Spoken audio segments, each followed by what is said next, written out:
Hi, this is John from Hendrickson Electronics. I'm about to do a very large upgrade to the Axial SCX10. As you can see, I have the Vanquish hoop set, front and rear. I have the Axial C-hubs, knuckles and straight axles. I have the MIP drive shafts. I have the Axial ring and pinion gears, the standard gearing.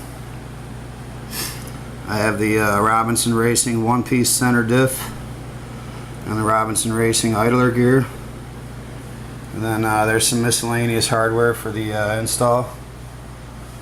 And I'm about to get started. Hi, this is John with Hendrickson Electronics. I just finished assembling the drivetrain.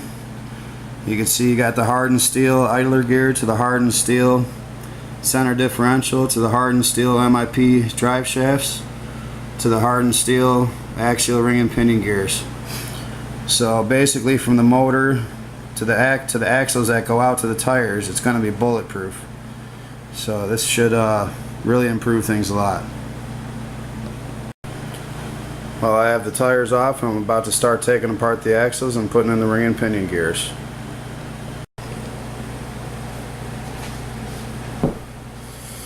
Well, like I said before, I have the tires off. I just got the hex hubs off on the axles, and now I'm about to start taking apart the links for the shocks that mount onto the axles and start opening up the axle itself.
See that metal piece on the axle?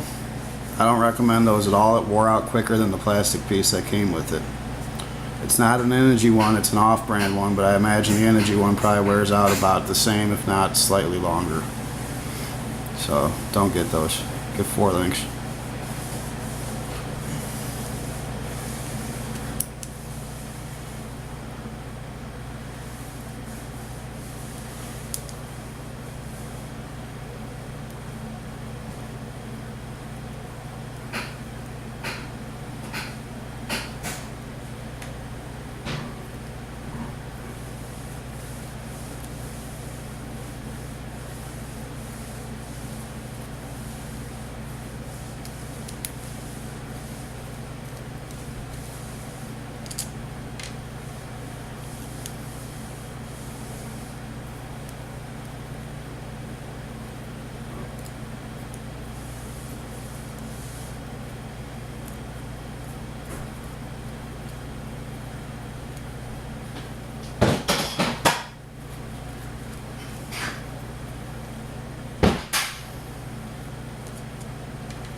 While I'm back here, I'm going to put in the straight axle adapters, the aluminum ones.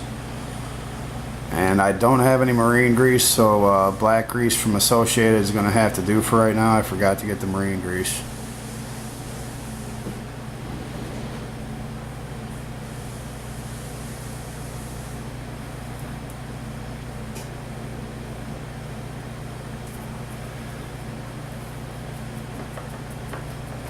I don't drive through a lot of water anyways. Not yet.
This was the DIngo Builder's Kit, obviously, but now it has the Jeep Wrangler Rubicon tires and wheels. This is the truck with the MP3 stereo in it. It's my only SCX10, but someday I might buy another one.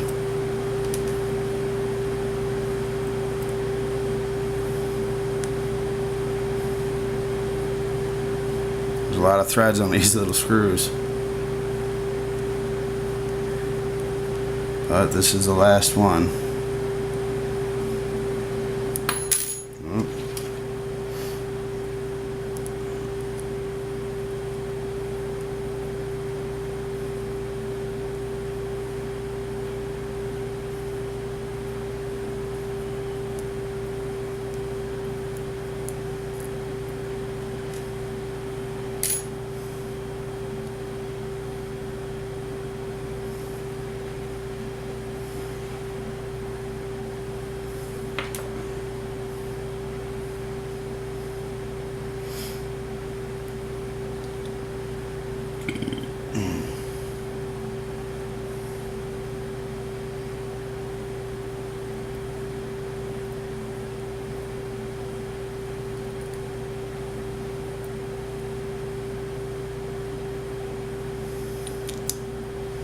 Well, I'm going to stop the camera so I don't bore you while I'm turning screws.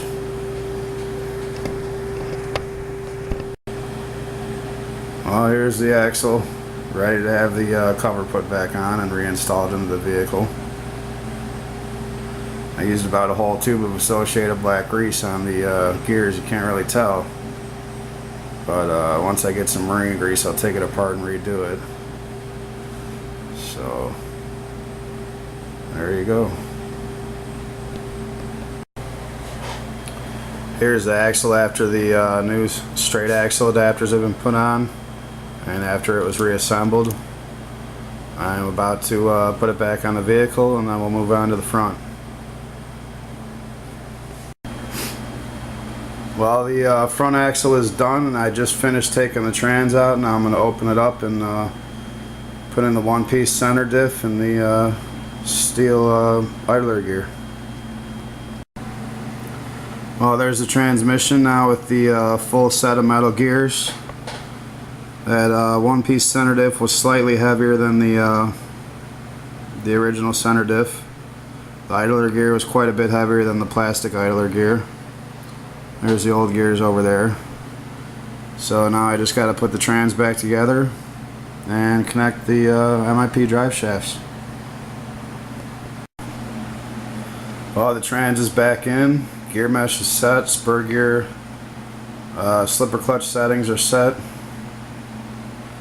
Now I just got to connect the drive shafts, put the spur gear cover back on, put on the tires, and take it for a test drive. Well, the tires are back on. I just drove it around the house a little bit. Before I put the tires on, I noticed that the stock spur gear cover was rubbing on the MIP drive shafts really bad, so I'm going to have to Dremel a little space out on that stock spur gear cover. But other than that, everything's smooth and good. Thanks for watching.